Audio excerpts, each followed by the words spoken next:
Chào mừng các bạn đã quay trở lại với kênh của Điện lạnh Mai Chi. Hôm nay mình lại tiếp tục chia sẻ với các bạn sửa chữa cái máy giặt LG cửa ngang. Thì cái model này thì nó sử dụng cái bo điều khiển là cái jack nhỏ các bạn nhé. Đấy, thì cái LG máy cửa ngang LG mà cái đời mà phím cảm ứng như này thì nó có hai loại, là loại là sử dụng là hai jack cắm. Cái bo điều khiển có hai jack cắm, hay là cái loại bo điều khiển chỉ có một cái jack cắm như này thôi. Hôm trước mình đã chia sẻ các bạn là sửa chữa cái bo có hai đời, có hai jack cắm rồi. Hôm nay mình sẽ sửa chữa cái ban bệnh của cái máy giặt LG cửa ngang mà đời cái bo hiển thị có một jack cắm như này. Rồi thì sau đây mình cắm điện vào, mình sẽ kiểm tra và sửa chữa. Thì ban bệnh của cái máy này là đang giặt tự nhiên mất nguồn. Đấy, không lên được nguồn, bấm không lên được gì nữa. Thế thì nhiệm vụ của chúng ta là chúng ta phải kiểm tra và xác định được là hư hỏng thuộc về cái bo điều khiển hiển thị như này, hay là hư hỏng thuộc về cái bo nguồn và công suất. Đó là cái nhiệm vụ của chúng ta, để chúng ta sàng lọc ra, chúng ta sửa chữa cho nó nhanh. Thì cũng tương tự như các cái máy khác, thì mình đã chia sẻ các bạn phía trước ấy, thì để mà kiểm tra nhanh, để xác định là hư hỏng thuộc về bo điều khiển hay bo nguồn và suất, thì chúng ta sẽ tiến hành đo nguồn cho mình. Các bạn sẽ đo cho mình cái nguồn cấp lên cái bo, từ dưới cái bo nguồn này lên cái bo điều khiển này, xem là cái bo điều khiển đã có nguồn hay chưa. Nếu chúng ta kiểm tra mà nó có nguồn mà bấm vào đây không lên nguồn thì là hư hỏng thuộc về bo điều khiển là chính. Thế còn chúng ta đo mà không có nguồn thì lỗi hư hỏng thuộc về bo nguồn và hiển thị, gọi là bo công suất. Rồi, thế thì cũng như các video trước ấy, thì mình chia sẻ các bạn, để kiểm tra nguồn nhanh ấy, thì chúng ta sẽ đo con tụ hóa ở trên cái bo điều khiển này, hay là chúng ta sẽ đo chân 1-2 của con IC reset ngay gần con thạch anh dao động. Thì các bạn thấy cái mạch nào nó cũng như vậy, nó cũng tương tự như vậy, nó đều bố trí linh kiện như vậy. Thì đây là con tụ lọc nguồn cấp này, thạch anh dao động này, và cạnh the dao động thì các bạn sẽ thấy được có một cái con IC giống như con transistor ấy. Đó là con IC reset các bạn nhé. Thì ở các video trước mình đã chia sẻ rồi, chúng ta sẽ đo chân 1-2 của nó để xem là có nguồn cấp hay chưa. Đó, chúng ta để thang 10V. Chúng ta sẽ đo cho mình chân 1-2 của IC reset.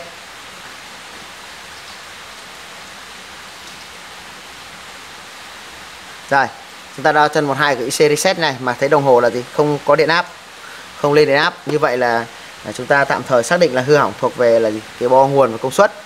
Đấy, còn nếu chúng ta đo vào đây mà nó có nguồn cấp 5V đầy đủ mà không lên, bấm đây mà không lên được nguồn, thì chúng ta sẽ chuẩn đoán là hư hỏng thuộc về cái bo điều khiển, và chúng ta sẽ tiến hành kiểm tra và sửa chữa trên bo điều khiển.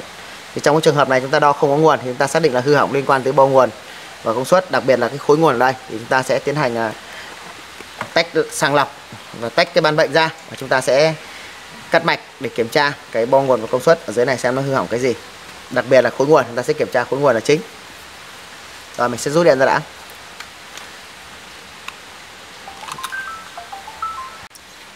Rồi sau khi mình đã cắt ra như này thì mình sẽ tiến hành cạy lên, và chúng ta sẽ tiến hành kiểm tra để sửa chữa cái bo nguồn.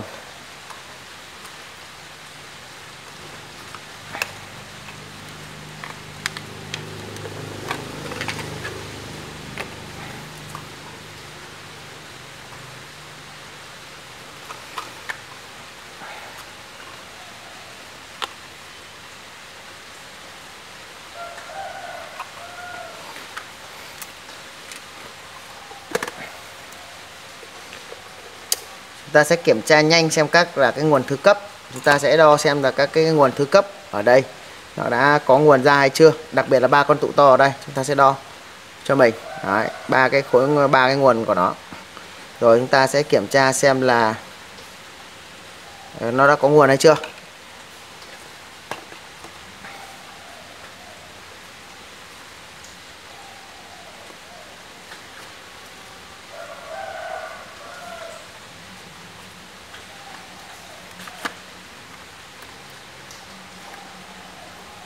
Không có nguồn.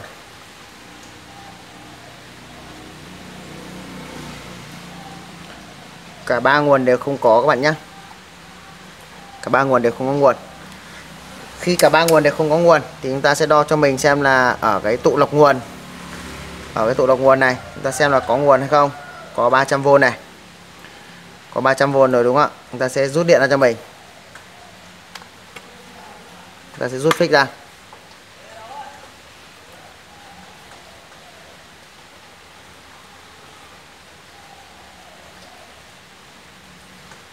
Chúng ta thấy là nguồn tụt chậm đúng không ạ? Nguồn tụt chậm thì chúng ta sẽ đo cho mình xem là cái nguồn 300V này sau khi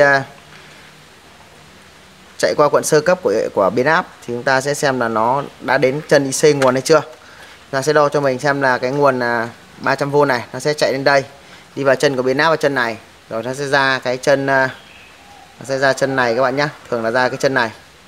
Đấy, cái chân mà người ta xẻ rãnh này thì các bạn sẽ thấy là nó sẽ về chân IC này. Rồi mặt trên là chúng ta thấy cái chân xẻ rãnh đấy là nó về IC nhá. Đấy, chân xẻ rãnh đây. Ta sẽ đo cho mình xem là cái nguồn chạy qua cuộn sơ cấp này nó. Rồi chúng ta đo là có nguồn ở tụ được nguồn 300V này, là có 300V này. Chúng ta sẽ đo cho mình vào cuộn sơ cấp có này, ra cuộn sơ cấp xem có không. Có này, đúng không ạ? Ra cuộn sơ cấp có. Như vậy là khi chúng ta đo đầu vào và đầu ra cuộn sơ cấp mà có điện áp 300V này, như vậy là cuộn sơ cấp không đứt này. Rồi tạm thời mình rút điện ra đã. Hiện tại thì tụ lọc nguồn ăn nguồn rất là chậm.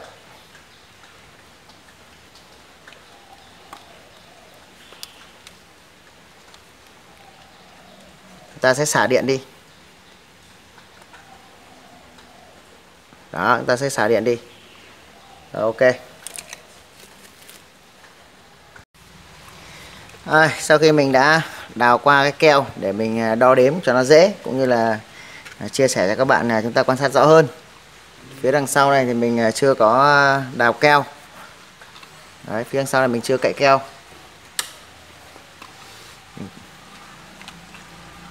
Thì IC nguồn của cái LG đời này là họ sử dụng cái mã IC nguồn là A6059H, tức là A6059 các bạn nhé. Đây.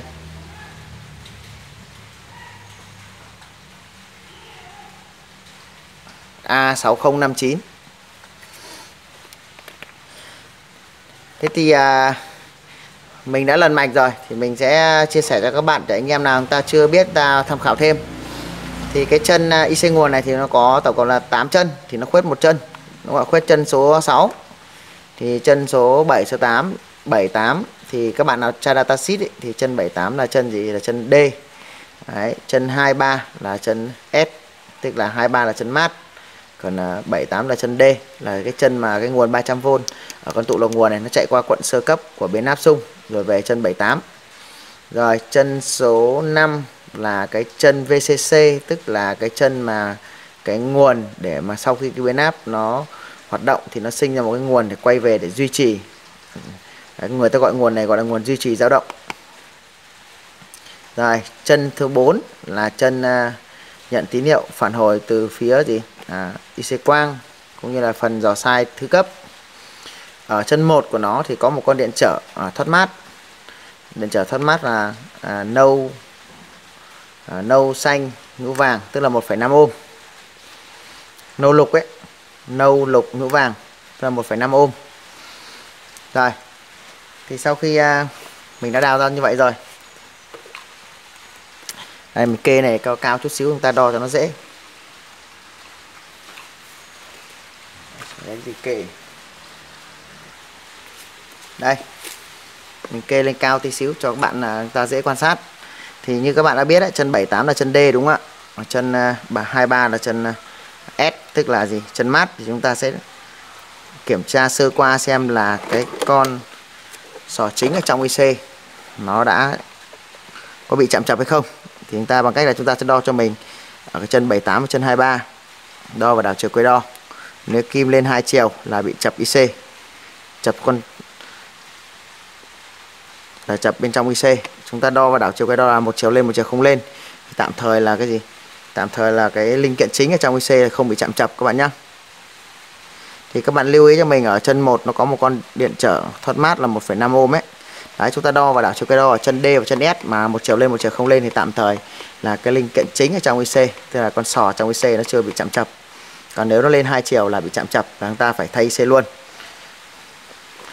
ở cái vị trí chân 1 đây, ở chân 1 của IC ấy, thì các bạn thấy nó có một con điện trở thoát mát là 1,5 ohm. Chúng ta sẽ đo cho mình con đó.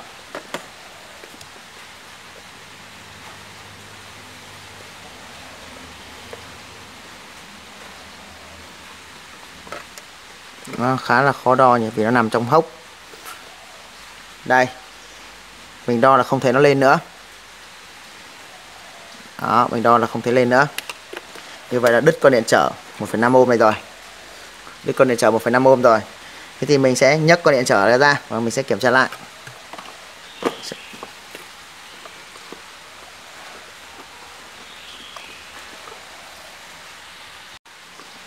Đây, mình đã nạy keo đi rồi. Đấy, bây giờ mình sẽ tiến hành nhấc con điện trở 1,5 ohm này ra.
Đây rồi.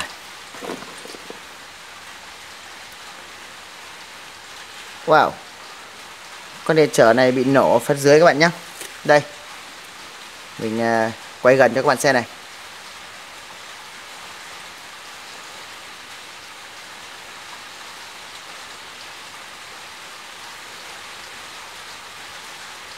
Đó, thì các bạn thấy là con trở nó bị nổ sứt ở chỗ cái đầu mũi que đồng hồ mình chỉ này. Đấy, tức là nó bị sứt. Đây là hiện tượng bị nổ các bạn nhé. Như vậy con điện trở này mình đo chắc chắn là nó sẽ chết rồi. Đây, mình đo cho các bạn xem. Đó, mình đo vào là gì? Không lên gì đúng không ạ? Nổ như vậy chắc chắn là chết rồi. Thế thì con trở này mà nó nổ á, thì rất có khả năng là IC gặp vấn đề. Cho nên chúng ta sẽ phải đo cái chân này xem là nó gì, nó có bị chạm mát không. Chân này thoát mát thì chúng ta sẽ đo cho mình xem là cái chân này, cái chân số 1 của IC này. Chúng ta sẽ đo cho mình chân số 1 của IC này xem là nó có bị chạm xuống mát, chạm chập xuống mát hay không mà nó lại đứt con trở đó được. Chúng ta sẽ đo chân 1 với chân 2, 3 luôn các bạn ạ.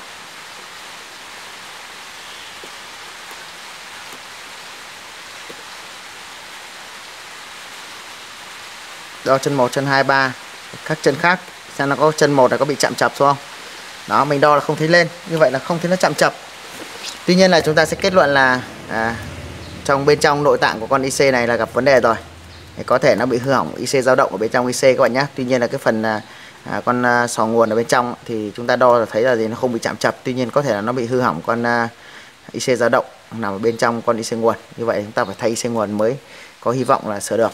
Rồi mình sẽ hút con IC nguồn ra và chúng ta sẽ thay thế IC nguồn mới.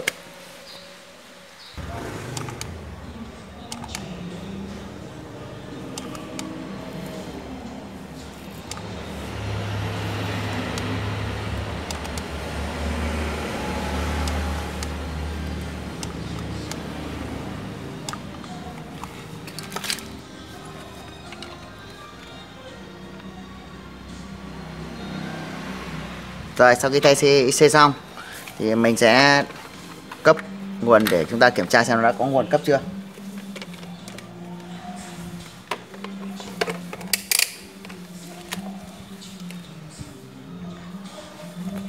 Các bạn lưu ý nhé, khi mà sửa nguồn ấy thì bao giờ chúng ta cấp điện lần đầu tiên sau khi thay thế IC chẳng hạn thì chúng ta nên cấp nháy thôi.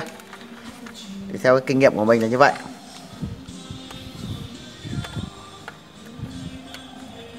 Đấy, các bạn thấy chưa? Cấp nháy phát là có nguồn luôn này.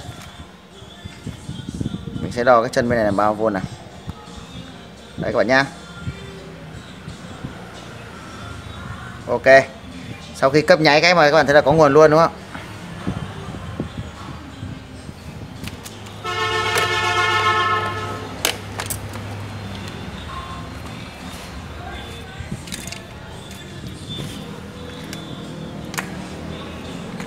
Như vậy là sau khi đã có nguồn rồi thì mình sẽ tiến hành chúng ta sẽ cắm cái rác cắm của cái bo điều khiển vào. Đấy các bạn thấy không? Cắm vào thôi mà phích cắm đang rút như này mà nó vẫn còn tích điện này. Đó, mình cắm điện luôn này.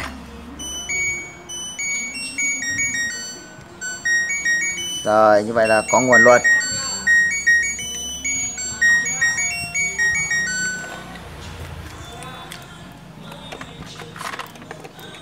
Đó. Thì mình sẽ đo cái nguồn ở cái chân ban đầu này cho các bạn xem là chúng ta nếu mà cái nguồn nó tốt, khối nguồn mà nó tốt thì chúng ta sẽ đo ở ngay cái chân 1 2 của con IC Reset này sẽ phải có 5V theo như tất cả các máy chúng ta dùng. Rồi, như vậy là sau khi thay thế IC nguồn mới và thay thế con điện trở thoát mát ở chân số 1 của IC thì các bạn thấy là gì? Đã có nguồn và bo mạch đã chạy được nguồn lên gần như vậy rồi. Như vậy là chúng ta đã sửa chữa ok. Và sau đây mình chỉ việc là gì? Mình sẽ hàn cái con điện trở thoát mát này quay về phía mặt trên theo đúng thiết kế của nó và vệ sinh sạch sẽ, đổ keo là ok thôi.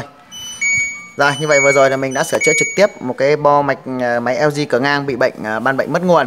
Thì mình có sửa chữa trình tự từ đầu đến cuối cho đến lúc bo mạch chạy lên được, chia sẻ cho anh em tham khảo thêm để anh em nào mà chưa nắm được thì chúng ta tham khảo thêm khi mà gặp phải ban bệnh tương tự như vậy. Và bây giờ mạch điện đã chạy ok rồi thì mình sẽ hoàn thiện nốt cái phần còn lại của bo mạch để đổ keo chống ẩm cũng như là làm đẹp lại.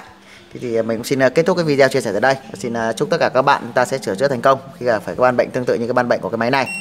Và hẹn gặp lại các bạn ở trong các video chia sẻ tiếp theo của mình. Thân ái chào các bạn nhé.